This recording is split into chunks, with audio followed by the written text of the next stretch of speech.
and decides not to take any more out. He's just a bit worried that he'll get zapped by something, probably dragoons, and just going back in again, taking out a few more probes.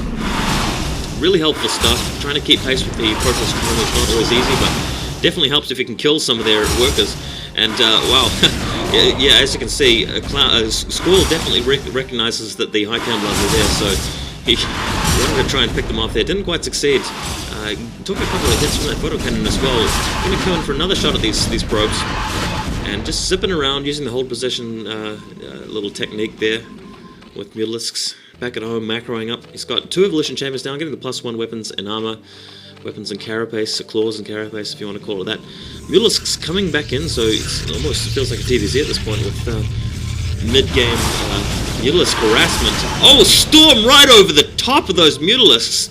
Wow, that is nasty, and SquaLL's just lucky that he didn't lose any more of those, because that was a fantastic shot right there. Just smack bang every single mutalisk in the area of effect. That's how you punish a Zerg player from using that the stacking the mutalisks up trick against Protoss. And haha! SquaLL putting down a hatchery at the top left, but the Dark Templar are up in just in time and killing it. Wow, that's actually even worse than SquaLL having to cancel, which he didn't do in time. Still got a few, amazingly, still got a few mutalisks out in the field, going to have a go at this photon cannon here. But that High Templar is in the vicinity. I wonder if it's got enough power or energy, whatever you call it, to kill any more mutalisks. Probably not. Here are some roaming scourges out there. Hopefully they don't fly over top of the dragoons, that'll be nasty. But for now, things looking pretty cool.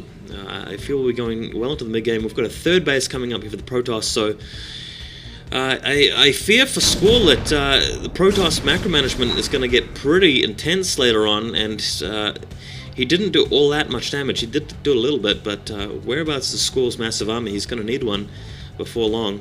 But he has been building a lot of drones.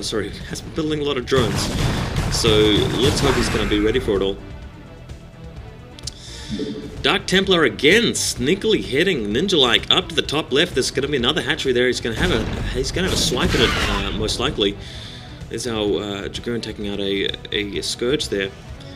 So top left, you can see from the minimap, we've got all sorts of Zerglings streaming in. I'm just going to use Diggity's little phrase there. All sorts of Zerglings. Wow, all sorts of them. And whoa, all sorts of Lurkers over here as well. Plenty of them. It's about 8 to 10 of them. And SquaLL pulling back with it a little bit just so he can let the Zerglings group up and get ready. And now he's pushing in. So Lurkers coming to position. Storms all over the Lurkers. Only getting about half of them, but storms all over the Lings as well. But they're not going to be able to get enough Lings. And this is a really, really Dragoon-heavy army. We've got Zerglings streaming in from around. Oh, and intercepting them, cutting them off, surrounding the Dragoons. So Cloud's losing heaps of Dragoons here. And SquaLL's only had to produce Zerglings to be able to do it, although he lost a lot of Lurkers from that trade-off. I think SquaLL may have been expecting a lot more Zealots there, building that huge number of Lurkers. Lurkers obviously not that great against Dragoons, because Dragoons could just pull back, but when you've got Zerglings in support, it can even it out a bit. But again, I mean, had that been a Zealot-heavy army, I think those Dragoons, those Lurkers would have been much more useful.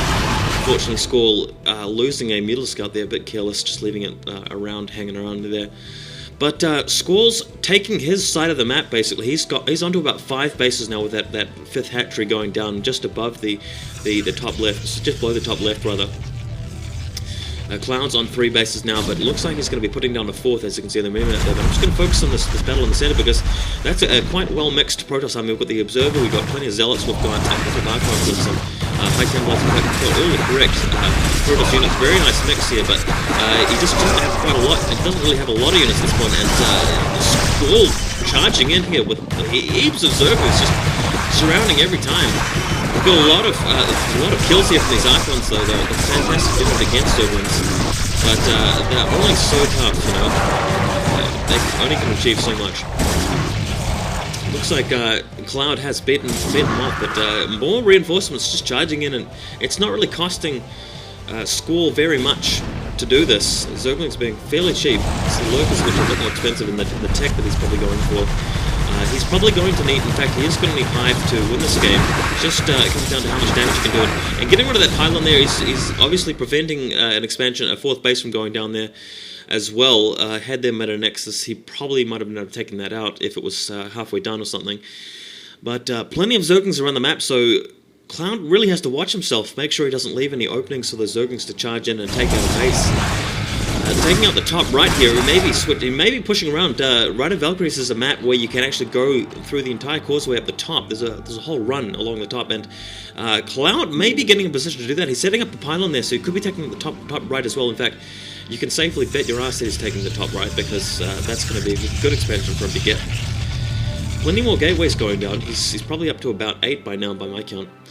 And Zerglings heading back. In fact, SquaLL knows about this. He's got an Overlord camp at the 12 position, and he's seen the stream of Protoss units go to the top left. We've got Zealots charging in now, but it looks like SquaLL is prepared just in time with enough sunken colonies and Lurkers burrowed in position. But watch out for this. Cloud is actually coming into the bottom left. He's running straight into SquaLL's natural, taking out the sunk colony. Zerglings streaming defense, but we've also got some high Templars. You saw a storm drop off the top left. Now we're probably going to see a storm drop down right here. So time to storm the probes, Cloud. You've got to do this. You can't let the Zerglings overrun him. Come on, we need a storm. Need a storm. No. What was going on there? I guess he was just too focused on the battle at the top left and didn't storm the target-rich environment full of drones in that entire expansion. He could have got a number of kills there. All he would have needed to do is just fire off a couple of storms, and he had 2 high Templars to do it. Maybe he was out of energy, who knows, but a bit disappointed with that play. Regardless, he's managed to take the top right in the meantime while he pulled off that distraction there. SquaLL is going to be keen to stop that, heading around with a huge number of Zerglings. This is like, if you check the mini-map, it's like a torrential number of Zerglings. Kind of reminds me of that game between Rock and July, where he just Sauron Zergs them. Check the minimap, and it's just Zerglings and Zerg units streaming out from everywhere. But we've got a few Zealots holding the line here, and oh, very nice storm going off in that choke point. Huge pool of blood, a number of Zerglings died. That constituted probably only about a third of SquaLL's Zerglings, so still he's had to push back and try again another day. He's taking the 12 o'clock if you check the minimap. Well, excuse me. Also, just had a huge pizza, so I'm a little bit. Cloud posturing outside of his base here. Got an Overlord checking things out, but that's going to be going on fairly swiftly. And decent-sized Protoss force here. Once you start to get above the critical mass of units, and once you've got a nice, healthy unit mix, it's just almost impossible for the Zerg player to stop you unless the Zerg's got really high-tech with Ultralisks and Defilers and so forth. And I'm not sure if he even has Adrenaline for his Zerg and cracking speed.